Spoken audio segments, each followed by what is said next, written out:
treatment of essential hypertension, and to describe the choice of antihypertensive agents in patients with concomitant diseases such as patients hypertension with bronchial asthma, hypertension with congestive heart failure, angina, diabetes mellitus, as well as gouty arthritis, and the rationale behind such choices. Okay, so basically you dah belajar hypertension ya. Have you had class on pathology of hypertension? Okay. So what is hypertension? The word persistent is very important. Yeah? It has to be persistent. Persistent elevation of systolic BP of 140 or greater and diastolic BP of 90 or greater. So kalau sekali dua je you have high blood pressure reading, doesn't make you hypertension. So it has to be persistent. The readings has to be persistent. The higher the BP, the greater the chance of you to develop myocardial infarction, heart failure, stroke, kidney diseases. Yeah. And those with risk factors such as dyslipidemia, diabetes mellitus, smoking status, family history of cardiovascular diseases, stress, dietary factors such as increased high sodium diet, they are more prone to develop hypertension. Okay, and are you familiar with these terms of hypertension? Hypertension, essential hypertension, white coat hypertension, mass hypertension. Pernah dengar? Essential hypertension, of course lah, you've heard about it lah kan. Essential hypertension is hypertension of unknown origin kan. The cause is unknown. It could be due to environmental factor, it could be due to genetic. Okay, what about white coat hypertension? Tak pernah dengar lah? White coat hypertension is those who have high BP reading at the clinical settings but normal BP reading at home. Yeah, so this could be due to anxiety ke nervous nak jumpa doktor, so they tend to have high BP. Every time dia pergi klinik, dia pergi hospital, BP dia mesti high, tapi every time dia balik check normal je. So this is known as white coat hypertension. Yeah, and mass hypertension is the other way round. Dekat rumah high BP tapi dekat clinical setting normal BP. So the prognosis for mass hypertension is more serious than white coat hypertension. So those who have mass hypertension tend to not taking any action to it lah. Okay, dia rasa macam okay kat hospital, kat klinik normal je. So this kind of patient kita kalau kita was-was, kita admit for further test lah. Alright. Okay, the types of hypertension, essential, which is primary hypertension, and secondary hypertension.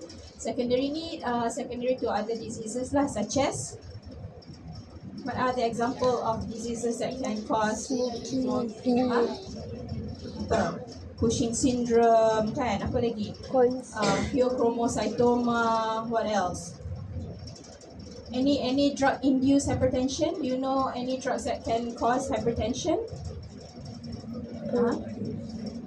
Ada juga secondary hypertension that is due to drugs, such as apa? Kalau those who are on long-term oral contraceptive, long-term NSAIDs, okay?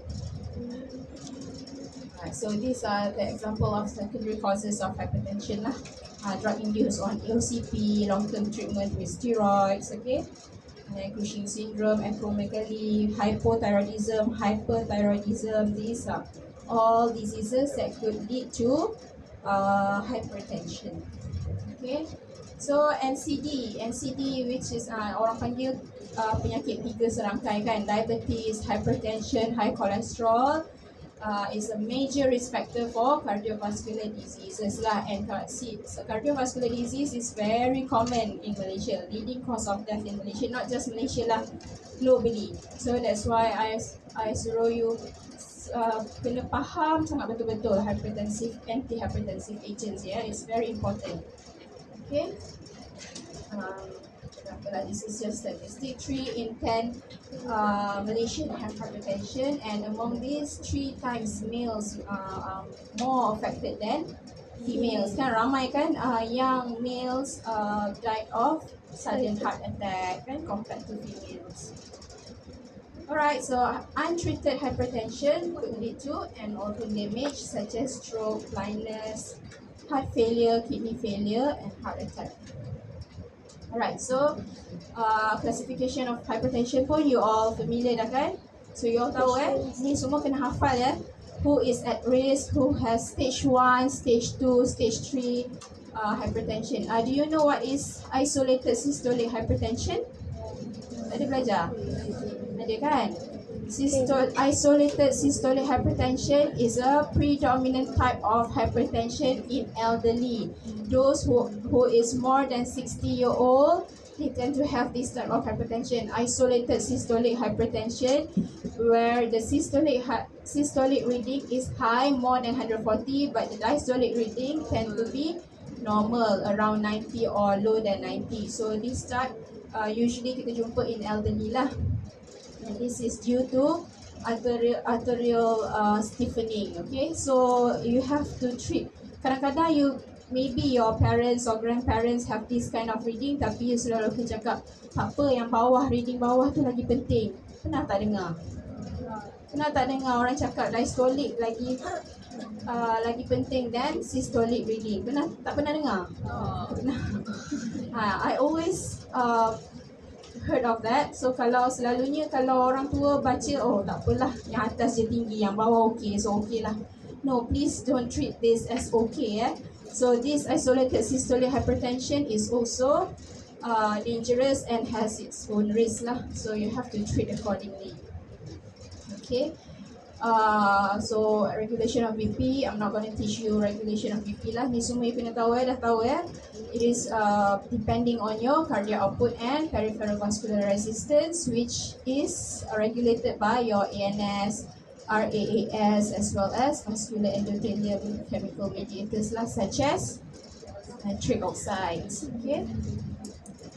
So ni semua please recap balik your normal blood pressure regulation.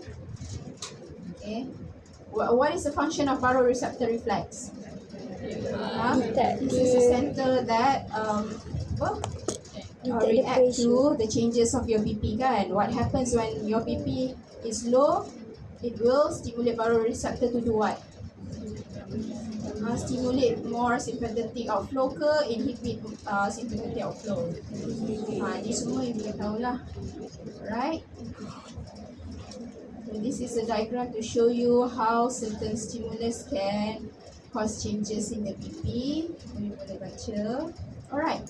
So moving on to algorithm of the management of hypertension. Bila you nak treat hypertension with pharmacological intervention and non-pharmacological intervention. Okay, first you look at the blood pressure. You kena make sure dulu what is the classification of the blood pressure of your patient. Okay, kalau dia ada at risk or stage 1 hypertension, next you have to assess the global cardiovascular risk lah. Nanti kita akan tengok the next table. Okay, kalau this kind of patient has low to intermediate risk, so you bagi next appointment, next 3 to 6 months follow up with advice on non-pharmacological intervention. Non-pharmacological intervention tu maksudnya kita advise healthy lifestyle, to cut off your to limit your salt intake, to exercise, to stop smoking, stop taking alcohol, those kind of things. Those are non-pharmacological management lah. And then after 3 to 6 months, during the follow-up, you assess balik the blood pressure. If it's under control, you bagi next follow-up. Kita tak terus bagi drug treatment to this kind of patient. Tapi kalau dia ada medium to high to very high risk, you initiate drug treatment lah right away. Okay. And for those who is classified under stage 2 and stage 3 hypertension, you kena initiate drug treatment regardless whether she has any risk or not. Okay. So ingat for those who are at risk and stage 1, you assess the global risk dulu. Kalau low to intermediate, bagi non-pharmacological advice first. So this is the risk stratification table. Tengoklah kalau these are the cardiovascular risk factors. Kalau dia ada 1 or 2 pun dah kira intermediate to medium. Okay, kalau low to intermediate, macam saya cakap tadi lah, advise healthy lifestyle. And then those with risk factor 1 to 2 or more than 3, so you can assume high to very high risk. So you have to start drug treatment. Okay. So this is example of the non-pharmacological management. You are this kind of patient, kita akan refer dietitian lah. Dietitian akan advise on practicing DASH. DASH ni apa pernah dengar tak, DASH? Dietary approach to stop hypertension. So dietitian will make do of it lah. Dia akan advise the patient on the proper steps on practicing DASH. Okay. Alright, so moving on to antihypertensive drugs, kita ada about 8 to 9 classes of antihypertensive drugs. The first one is diuretics, okay, like we have learned this morning. Only 3 types of diuretics are used for hypertension. Thiazides, loop diuretics, and potassium sparing diuretics. So the general mechanism of diuretics for hypertension is that it will act on your renal tubule to increase excretion of sodium and water. That this will cause hypovolemia, decrease in blood volume, and decrease your blood pressure. Itu kalau soalan tanya you generally on diuretics. Tapi kalau soalan exam tanya you mechanism of action of thiazide, you kena lah cerita thiazide acting on apa? NCC. Kalau loop diuretic, NKCC. This is just general mechanism of action of diuretics as a whole. Okay. Angiotensin converting enzyme inhibitors. What is the function of ACE? To convert angiotensin 1 to angiotensin 2 kan? And then what is the function of angiotensin 2? Dia promotes apa, vasoconstriction kan?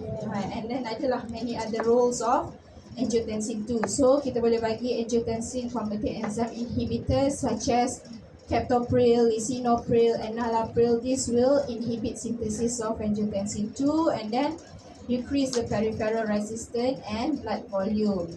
And then we have angiotensin receptor blockers or ARB, which blocks the binding of angiotensin 2 to its receptors lah.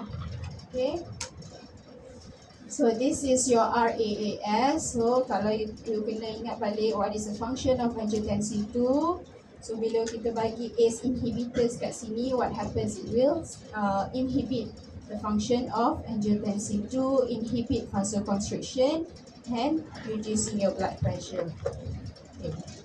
And then we have sympatholytic drugs. You dah belajar kan adrenergic drugs, centrally acting such as clonidine and metaldopa, which acts on your central alpha-2 adrenergic receptors. And then we have beta blockers, non-selective and cardioselective. Ingat lagi tak? Non-selective such as propranolol. Apa maksud non-selective beta blockers? So it can be found not only on the heart kan? It can also be found in the lungs. Okay. And then cardioselective such as metoprolol. So kalau those who have asthma, for example, hypertension with asthma, kita tak boleh lah bagi propranolol. It will worsen the bronchoconstriction kan. So kita pilih cardioselective drug. And then we have beta and alpha adrenergic blockers and alpha blockers such as prazosin, terazosin. Okay, banyaklah hypertensive agents. Okay, so this is just to show you cardioselective and non-selective. Senang nak ingat cardioselective, beta-1 mandate, metoprolol, atenolol, semualah. So kena hafal which one is cardioselective, which one is non-selective. Next we have CCB, calcium channel blocker, which blocks the influx of calcium in the smooth muscle cells and promote vasodilation. And then we have vasodilators that act directly on your smooth muscle of your arteriola and smooth muscle of your venules, okay, such as hydrolysine and sodium nitroprusside. Okay, so this is diagram to show you the site of action of each antihypertensive agents. Alright, so itu baru summary je ni, nak go one by one into each class ya. Okay, diuretics sudah faham kan? Diuretics basically what does it do? It causes loss of sodium and water in the urine, and most widely used for hypertension is always thiazide and loop diuretics. So the mechanism of anti-hypertensive action of diuretics, it will promote diuresis and cause depletion of sodium and body fluid volume. and this will decrease in cardiac output. Okay, but after sometimes for certain people, after 6 to 8 weeks, the cardiac output will return to normal, but the PVR, peripheral vascular resistance, will keep declining, and the patient tend to have hypotension. Sebab itulah you have to treat your hypertensive patient very carefully. Sebab most patient they tend to develop hypotension, ya. So susah, kadang-kadang kejap hyper, kejap hypo. So this is why lah contohnya diuretics ni not in all patients lah, in some patients after a few weeks, after many weeks like this, 6 to 8 weeks ni, dia jadi hypo pula. Why is that? Because sodium ni, our body still need sodium, ya. Kita tak boleh cut off sodium entirely. So we need sodium because sodium maintain our vascular stiffness. So kalau you bagi diuretic too much diuretic, maybe the dose is too high for that particular patient, dia akan jadi that's why dia ada reduction in the PVR lah, sebab the sodium is too low in the body to maintain the vascular stiffness. Faham tak? Okay, so that's why you have to adjust the doses accordingly lah, the doses and the timing accordingly. Okay, so similar effect is seen with sodium restriction. Sebab itulah walaupun kita selalu advise patient, please low down your salt intake lah, but it has to be managed carefully lah. Alright, diuretics alone is used for mild to moderate hypertension, tapi kalau severe hypertension, kita bagi diuretics with other antihypertensive agents such as sympatholytic or vasodilator drugs. Okay, so ni example lah, you dah ingat tadi, furosemide, chlorothiazide.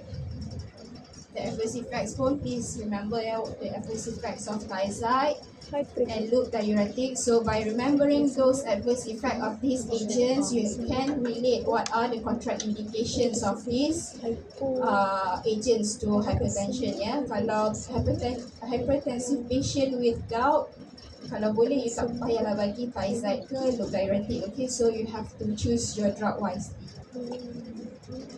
Alright, next we have drugs that inhibiting the system, particularly RAAS, ACE inhibitors, ARB, and aldosterone antagonists. Okay. Alright, so ACE inhibitors, how does it work?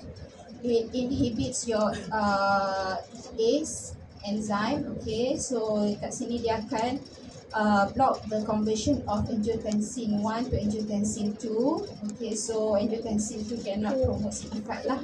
So consequently, it will reduce your blood pressure, and then at the same time, this enzyme is needed from bradykinin metabolism tau. Bradykinin ni, dia punya function is to promote bronchoconstriction. So bila you dah inhibit ACE ni, bradykinin cannot be metabolized to its inactive metabolite lah. So there will be more bradykinin in your body. So that's why ACE inhibitors ni tend to cause cough and worsen bronchoconstriction in asthmatic patients because of this lah, because it alters the metabolism of bradykinin. Okay. Alright, so generally ACE inhibitors lower the peripheral vascular resistance because it inhibits the angiotensin 2.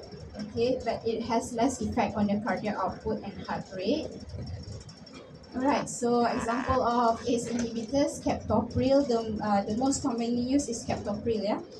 Available only orally, kita bagi oral sahaja, kita tak ada bagi IV for captopril. And then enalapril is a prodrug. Kalau prodrug, is it better than normal drug? Kita belajar kan basic form. What does it mean by prodrug? What does it mean by prodrug? The first drug. Prodrug ni, it has to be converted to its active form kan. So basically prodrug actually has better safety profile, better kind of pharmacokinetic profile. Okay, it has longer half-life, longer onset of action, less adverse effect. So bila longer onset of action, longer half-life, it requires only once daily dosing compared to captopril. Captopril maybe some patient kena ambil 2-3 kali sehari. Tapi enalapril ni usually kita bagi once daily sahaja. Okay. Another example is lisinopril. it has low oral absorption compared to captopril and enalapril, so it has less risk of first dose phenomenon. Have you heard of first dose phenomenon? Many antihypertensive agents tend to cause this first dose phenomenon, which is sudden drop in blood pressure. Sudden drop in blood pressure can cause orthostatic or postural hypotension. So especially masa first time nak makan drug tu, for first few times tu selalunya memang sudden drop in blood pressure lah. We call it as first dose phenomenon. But for lisinopril ni, it has less risk of first dose phenomenon compared to the other ACE inhibitors. Okay. It pun long duration of action macam enalapril, it requires only single daily dose. Alright, ACE inhibitor adverse effects. So ingat captopril, the most common adverse effect is cough ya. Macam saya cakap tadi, it affects the bradykinin metabolism. So more bradykinin in your body and then more bronchoconstriction. So it causes cough and it worsen asthmatic patient. Cough, anaphylaxis or angioedema, palpitation, taste disturbances, orthostatic hypotension due to first dose phenomenon tadi, potassium elevation, renal impairment, impotence, incontinence, leukocytosis. Okay, incontinence pun is quite common in those taking ACE inhibitors lah. Orang selalu kena pergi toilet, susah, patient sometimes complain susah nak tahan wuduk. Those kind of problem. Okay. Alright, so this is a diagram of summary of ACE inhibitors. You nak ingat semua end with pril kan? Captopril, enalapril, lisinopril. Okay, the main action of ACE inhibitor, it reduces your PVR. It does not interfere so much with your cardiac output, cardiac rate, and cardiac contractility lah. The major effect is your PVR. Okay, ACE inhibitors among all antihypertensive agents, ACE inhibitors are the first line drug ya. In hypertension, first line is always ACE inhibitors. Tapi you kena tengok jugalah if the patient has any other condition. Tapi generally it is a first line drug lah. It is safe in diabetic and then is useful for patients with kidney diseases, and it is very effective in reversing ventricular hypertrophy because it has the effect to increase the lumen size of your vessels. No effect on causing hyperuricemia, no rebound hypertension.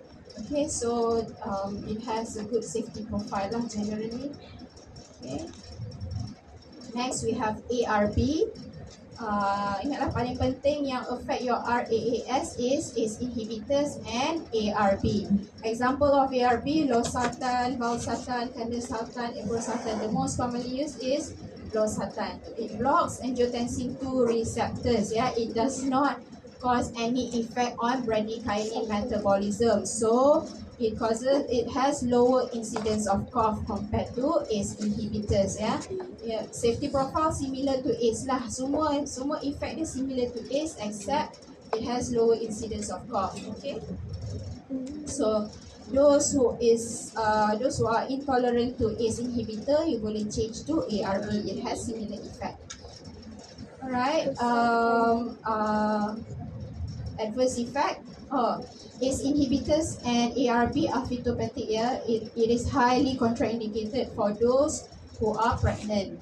Okay, and it can cause irregular heartbeat. Other than that, it has mild adverse effects lah. Tak banyak adverse effect lah ARB ni. Okay, next we have aldosterone antagonist, which is a competitive antagonist of aldosterone, which is a type of synthetic steroid I cakap tadi. So it is used in severe hypertension. Okay, adverse effect hyperkalemia and gynecomastia. Okay, so we have covered the RAAS drugs affecting your RAAS, and now moving on to sympathetic nervous system drugs or sympatholytic drugs. Yeah, beta blockers, alpha 1 blockers, and central alpha 2 agonists. Okay, the first sympatholytic drug, beta blockers. Masa you belajar beta blockers ni, you dah belajar kan? It is used in hypertension. What are the other use of beta blockers? Huh?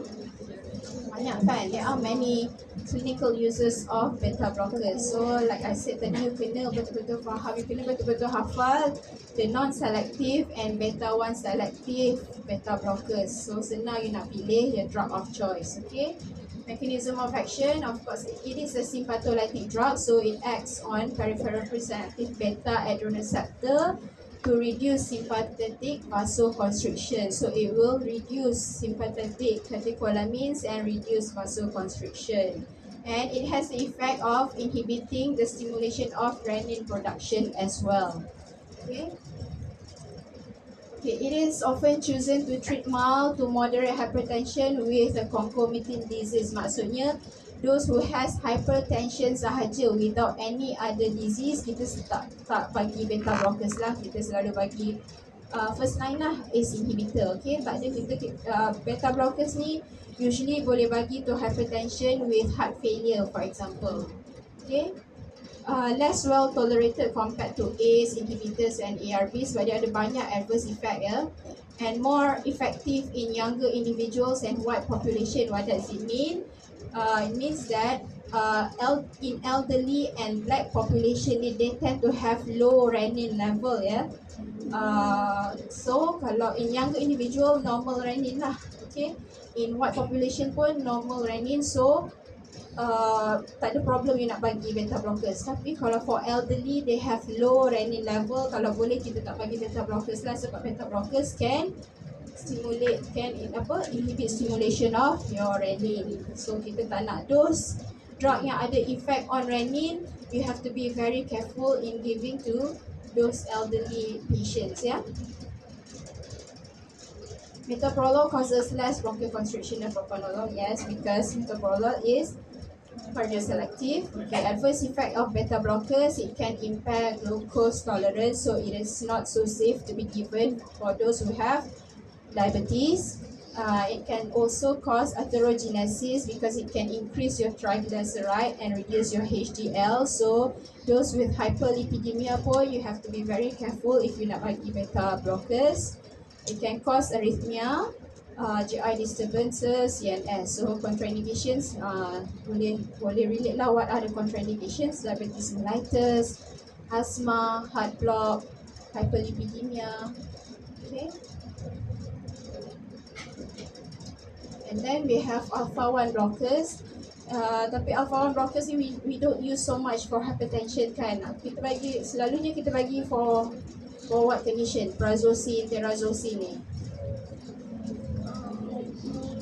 Kan, the main use for prazosin is benign prostatic hypertrophy kan. We don't use so much in hypertension except as adjunct drug lah, in combination with other first line treatment. Okay. Adverse effect of alpha blockers, ingat lagi ke? Postural orthostatic hypotension, urinary frequency or incontinence pun common juga for alpha blockers. Okay. Right, next we have central alpha-2 agonist, methyl-dopa. Methyl-dopa is actually a metabolized form of methyl norepinephrine kan. It replaces norepinephrine and then it will stimulate your alpha adrenoceptors in response to high BP, so it will reduce sympathetic outflow from your CNS. This is a drug of choice for hypertension in pregnancy. For those, methyl-dopa and clonidine only used in preeclampsia lah. We call it preeclampsia, those pregnant ladies with hypertension. Kita tak bagi, kalau orang biasa yang tak pregnant, kita tak bagilah methyl-dopa and clonidine, sebab kita ada banyak lagi antihypertensive lain yang lebih potent, yang lebih efektif. But because of its safety profile, it is not phytogenic, it is not phytopathic macam drugs lain, so it is safe to be used in pregnancy. So kita bagi to patients with preeclampsia. Preeclampsia tahu kan? Okay. Or pregnancy-induced hypertension. Okay. Ni lah tulis sini, rarely used, only for hypertension in pregnancy. Adverse effects, sedation, dry mouth, lactation, and it has a beneficial effect on pregnant ladies as well because it promotes lactation due to increased prolactin. It can promote prolactin release lah. Okay. Clonidine pun sama. Clonidine kita bagi it is safe for pregnancy. Mechanism of action pun sama, reduce sympathetic and increase parasympathetic tone, so consequently will reduce cardiac output, reduce PVR and heart rate. Alright, so next is vasodilators agent. We have direct vasodilators which act directly on your smooth muscle as well as the calcium channel blockers. Mengantuk, tadi cakap tak mengantuk. Tak mengantuk. Okay. Next, moving on to vasodilators. The hydralazine. First is hydralazine, or which we give via oral. This is a directly acting vasodilators lah. Mechanism of action, it will combine with the receptor of your endothelium of the arterioles, and promote the release of nitric oxide. This is a direct acting vasodilators lah sebab it act directly on your endothelium of the arterioles, so it promotes release of nitric oxide. What is the function of nitric oxide? So dia stimulates relaxation of the vascular smooth muscle or vasodilation and cause fall in the blood pressure lah. Okay. Adverse effects, it is well absorbed. Adverse effect, tachycardia, angina, edema, sweating. Another special characteristic of direct acting vasodilator is that it may cause lupus-like syndrome. Tak banyak drug yang ada that kind of adverse effect, and this is one of them. Okay, another type of vasodilators. This one kita tak ada bagi via oral, only parenterally. Sodium nitroprusside, because sodium nitroprusside ni is a very aggressive drug, only used for hypertensive emergency. Dia punya effect is very rapid. Once you are given IV sodium nitroprusside, your RBC will convert nitroprusside to nitric oxide, and then macam tadilah, increase CGMP and promotes vasodilation. So only used for hypertensive emergencies sahaja. An example of hypertensive emergencies apa? Contoh-contoh emergency hypertension. Boleh tak fikir apa? Kita tengok. Adverse effects, all are due to release of cyanide lah. As I said, this is a very aggressive drug. So because it contains cyanide, so banyak adverse effect is CNS related lah. It may cause disorientation, psychosis. Okay. Alright, next we have CCB, calcium channel blockers. The examples are verapamil, diltiazem, and then we have the hydropyridine family such as amlodipine, nifedipine. Okay, mechanism of action has the name calcium channel blockers, so it inhibits calcium influx in the calcium channel of the heart and your smooth muscle. So indirectly it has effect on your heart rate and peripheral vascular resistance lah. Okay. Pharmacokinetics, well absorbed, so usually memang kita bagi oral sahaja. Amlodipine has long half-life, so once daily dosing, this is a drug of choice for most patient lah, amlodipine compared to other CCP. Other CCP kena ambil banyak kali, up to 3 times daily. Tapi amlodipine ni sekali sehari saja, so usually kita bagi amlodipine lah. Okay. Adverse effect, common adverse effect of CCP is ankle edema, headache, flushing and reflex tachycardia. Pun tak banyak lah. The most common is just ankle edema. Okay, contraindication, it may precipitate in congestive heart failure, heart block and cardiac arrest. So please do not use CCB on patients with this condition, LVF, left ventricular hypertrophy, heart block and congestive heart failure. Okay. Macam mana nak ingat calcium channel blocker? Very nice drug. Verapamil, nifedipine, diltiazem contohnya. Okay. Alright, so You must have thought macam mana lah. There are so many antihypertensive agents classes kan. So macam mana, how do you make your choice in treating patients? Sebab itulah I always emphasize on the steps of treatment of hypertension. Kita globally kita pakai GNC 8 ni lah. The recent memang 8 lah, tak ada lagi GNC 9, Joint National Committee, which is used globally and in every country. Kita pakai this algorithm lah. Okay, this one ada cakap tadi, you need to always check which stage and then check the risk factors. Okay, nampak tak? Nampak yang belakang, nampak ke? Okay, so this is the JNC8 hypertension guideline algorithm. So how do you choose your antihypertensive drugs? Okay, first you tengok ya, adults. For adults kita classify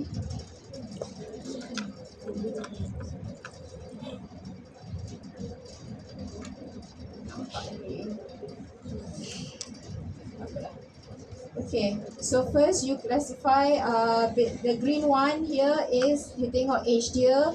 If the age is more than 60, you set BP goal. Banyak mana BP goal kita set 150/90. Kalau age less than 60, BP goal we set lower than that lah, 140/90. And then tengok next kita tengok non-black and black. But this is only practice in other countries lah. We are Asian countries, so kita tak adalah pakai, kita tak tengok sangat lah black ke non-black ni, because like I said tadi, black population they have so much lower renin level than normal population, yeah. So in other countries yang ada black population like African American, they have to be very cautious in this lah. Tengok whether dia black ke non-black. Kalau non-black, you boleh initiate thiazide, ACE inhibitor, ARB, CCB alone or in combination.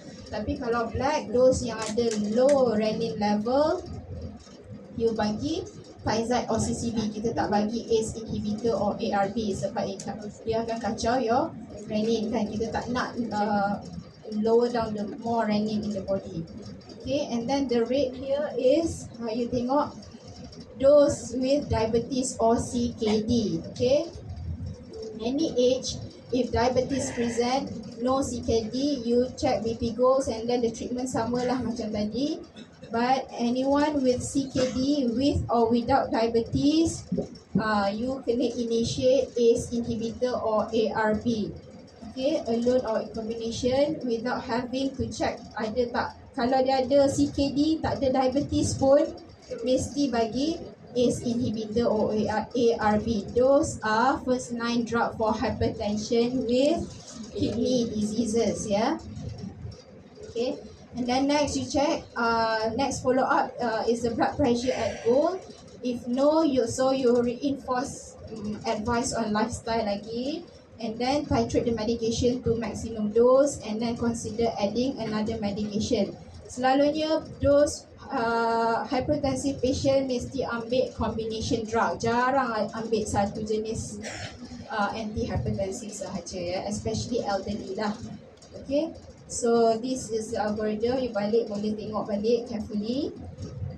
The green table here just to show you. First you start one drug and then titrate to maximum dose and then baru you add second drug. So step by step lah. Okay, initial drug of choice of hypertension always ACE inhibitor followed by ARB, thiazide and CCB. Okay, so this is to show you example of combination drug for hypertension with compelling indication. For example, hypertension with heart failure. So you boleh bagi ACE inhibitor plus beta blockers or plus diuretics. Okay, so you boleh refer to this table. Alright, this is the common drug combination lah in hypertension, sama macam tadi. Okay, hypertensive emergencies. Okay, example of hypertensive emergencies that require IV sodium nitroprusside. The examples are cerebrovascular accident, head injury that causes very high BP. Okay, and then we have left ventricular failure with pulmonary edema due to hypertension, hypertensive encephalopathy, angina or MI with raised BP. There are many types of hypertensive emergencies. So each of these hypertensive emergencies you have to treat in clinical setting, bagi IV sodium nitroprusside and then bagi GTN. Dan belajar GTN tu, glycerin trinitrate, nanti you akan belajar in drug for heart failure. Okay, ubat yang bagi bawah lidah tu ada tak? Tapi in this case kita bagi IV lah. Okay, and then esmolol pun, beta blocker pun kita boleh add on for treating hypertensive emergencies. Okay, phentolamine for those who have pheochromocytoma with very high BP, kita boleh bagi phentolamine. Okay, but this is another simpler version of algorithm. You tengok kat sini. Contoh, younger than 55 year old, you bagi A. A is ACE inhibitor. 55 year old or older, actually 65 ya sebenarnya, dia punya cut off age is 65. Bukan 55. 55 ni zaman dulu lah. Now 65. Okay, kalau younger than 65, kita bagi ACE inhibitor. Older than 65 or black patient, kita bagi C or D. Kalau CCB or diuretic. Okay. And then step 2, if it's not tolerating well, baru you add on ACE inhibitor with CCB or ACE inhibitor with diuretics. Macam tu lah. Right, so points to remember: younger people more likely to have high renin levels, so ACE inhibitor and ARB would be better. Vice versa for older people. Older people, they have low renin, so there are other options like CCB or Hyzide. Okay, Afro-Caribbean people or African American people more likely to have low renin, macam elderly, so you treat them like elderly lah. Okay. So these are some scenarios to make you understand more how do you choose your drugs, yeah. Okay, semua okay? She is participating. Right, the first one, Mr. S is a 47-year-old man who comes to your clinic for a health checkup. He reports no symptoms on examination. He has BP of 150/95, but no other NAD tu apa? No abnormality detected otherwise. Okay, what would you do? So 150/95 ni semua assuming persistent blood pressure lah, assuming hypertension lah. So 150/95 ni stage berapa? Stage 1. Stage 2 or stage 1? Stage So how do you treat this patient? Stage 1 hypertension. This is a male, 47-year-old. Hypertension ni bila tengok umur betul-betul boleh pay more attention to the age of your patient. Age, gender. This is a male less than 65-year-old. Quite young lah. Okay, 47-year-old man with stage 1 hypertension. No abnormalities detected lah, assuming no compelling risk. So what would you do? ACE inhibitor. Okay, so this kind of patient kita advise him for non-pharmacological management. Okay, so you bagi next follow up 3 to depending on the doctor lah. Some bagi 3 months, some bagi 6 months, and then you reassess balik during the next follow up.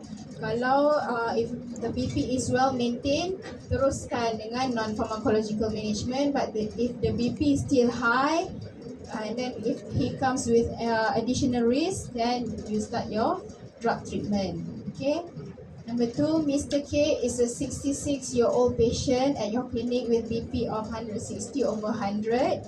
He has BMI of 32, which is obese. ECG shows a tall QRS complex. Tall QRS complex means?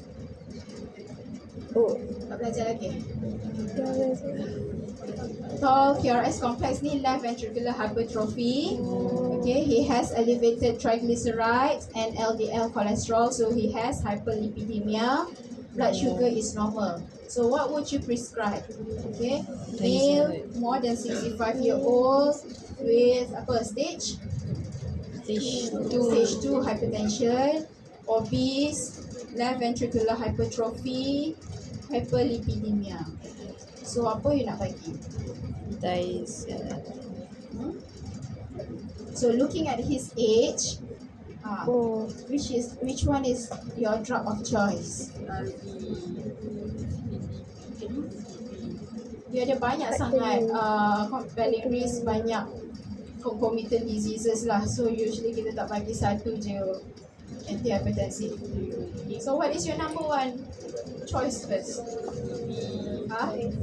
Ini one. Thiazide. Bagi nama lah. Can I have the list name? Actually treating hypertension ni tak ada betul, tak ada salah ya. So you have to look step by step. Tengok betul-betul the age, the gender, the compelling risk. It's you are the one who can make your choice. Tak ada, sebenarnya tak ada salah lah macam ni. So apa rasa-rasanya apa? You boleh bagi. Can you give ACE inhibitor? Sebab ACE inhibitor ni first line. tapi dia No, why? sebab dia old. So okay, you're this is an elderly patient kan? Stage 2. So nak bagi apa? Tak nak bagi ACE inhibitor, tak nak bagi ARB, you boleh bagi apa? CCB. CCB boleh lagi. Thiazide. Yes, thiazide, CCB. Can you give beta blockers? No. Okay, so basically you can give CCB, thiazide. Apa adverse effect of thiazide? Dia sebut thiazide. Sekejap. Hyperglue. Nak bagi tak this patient thiazide? Tapi this patient requires a combination of drug lah. So first is CCB, second apa yang sesuai bagi. That's why I cakap sebenarnya there is no right or wrong. In some doctors they still give thiazide plus CCB. Tapi kalau you rasa, you tengoklah dia punya level of hyperlipidemia tu very bad. So takkan you nak bagi thiazide lagi, it will worsen the hyperlipid kan. Tapi kalau hyperlipid dia is okay, under control, or maybe he is also on statin for example, so you can proceed with giving thiazide. Okay, and you can also consider giving thiazide plus ACE inhibitor. Okay, walaupun I cakap elderly kalau boleh elakkan ACE inhibitor, tapi for this patient he has so many concomitant diseases kan, obese, left ventricular hypertrophy. Okay, so I did mention in my slide tadi ACE inhibitor is very effective in reversing LVH, left ventricular hypertrophy. So in this kind of patient you boleh consider ACE inhibitor. Okay, 1M is a 30-year-old woman who was found to have BP of 160/105. She was diagnosed with fibromuscular dysplasia 6 months ago. What is fibromuscular dysplasia? Have you heard of it? Abnormal growth in the apa? Masih. In the artery kan, abnormal growth in the artery, so it cause narrowing of the artery. Okay, and then she has bilateral bruits below her costal margin. So costal margin, so bilateral bruits below her costal margin, so assuming around her kidney area lah.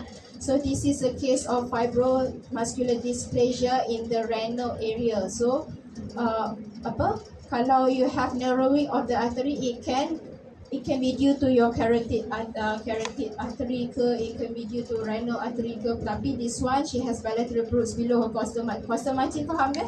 Faham kan? You all blur ni. Apa maksud? Tahu kan bruits tu apa?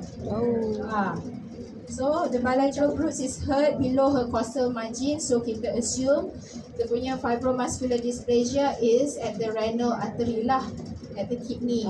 So that's why dia this fibromuscular dysplasia is causing the hypertension. This is a case of renovascular hypertension. Pernah dengar renovascular hypertension?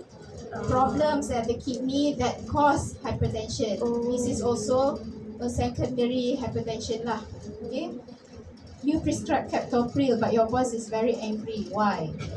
Captopril renal excretion. Captopril is excreted to renal.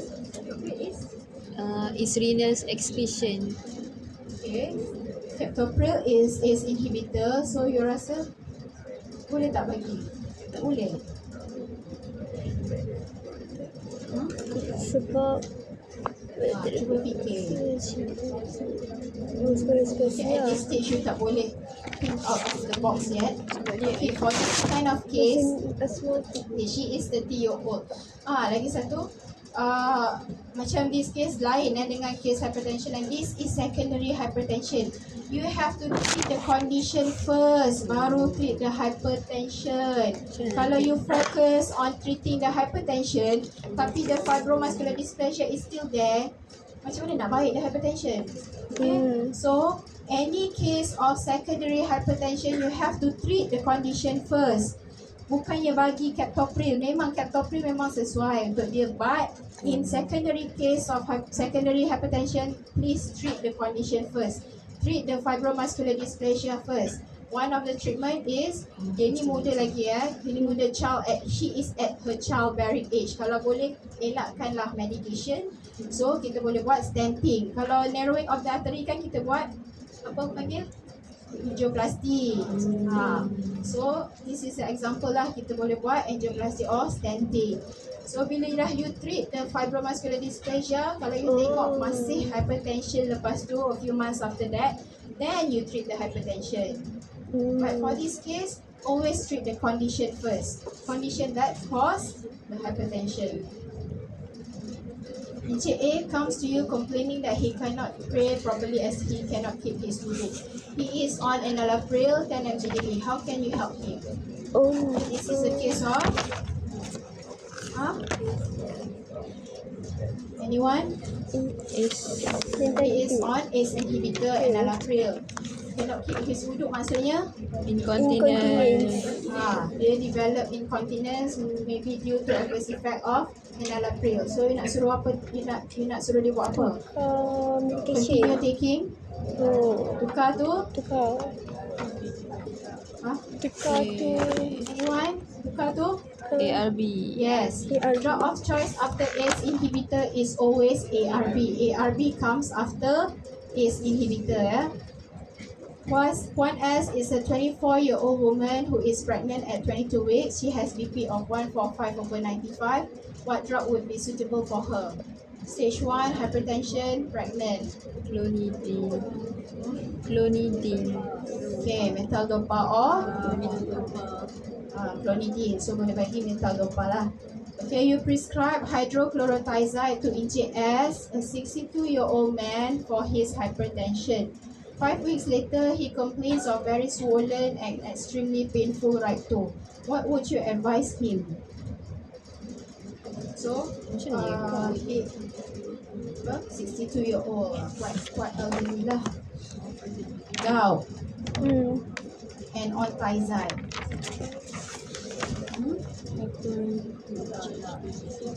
Dia dah develop hyperuricemia. So you nak tukar tu?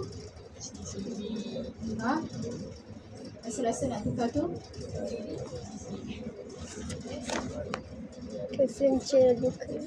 Yeah, CCB. Boleh CCB. We can change him to CCB sebab due to his age kita tak ada and boleh tak bagi ACE inhibitor? Tapi 52 is tahu. CCB is a excellent choice lah. Tapi kalau nak bagi ACE inhibitor pun sebenarnya tak salah lah. ACE inhibitor, like I said, it has good safety profile. It does not cause hyperuricemia. It's safe for ni lah, dia safe, very safe profile. But the excellent choice is CCB. Excellent. Mr. N is a 67-year-old man with congestive heart failure and diabetes. He has been on atenolol for 18 years for hypertension.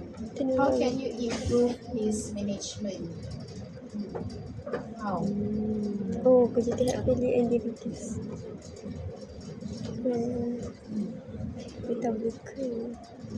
Kita just. Kerja tahap failure and diabetes. Anyone? 7. Oh, Nak bagi apa? rasa macam ni buka. Oh, tadi sudah. The first you have to stop lah beta blockers. Dia diabetes, dia congestive heart failure. And he's been taking 18 years already. And then stop beta blockers and give what? ACE inhibitor. CCB juga. ACE inhibitor. CCB boleh ke bagi congestive heart failure? Tak. Tak boleh kita tak boleh bagi congestive heart failure, heart block, kita tak boleh bagi CCB. So, nak bagi apa? ACE inhibitor. For this, yes. For this kind of patient, you buang tepi that he is ACE inhibitor safe. ACE inhibitor or ARB. Okay. You nak combine with what? To make your management plan better. Can you combine with thiazide?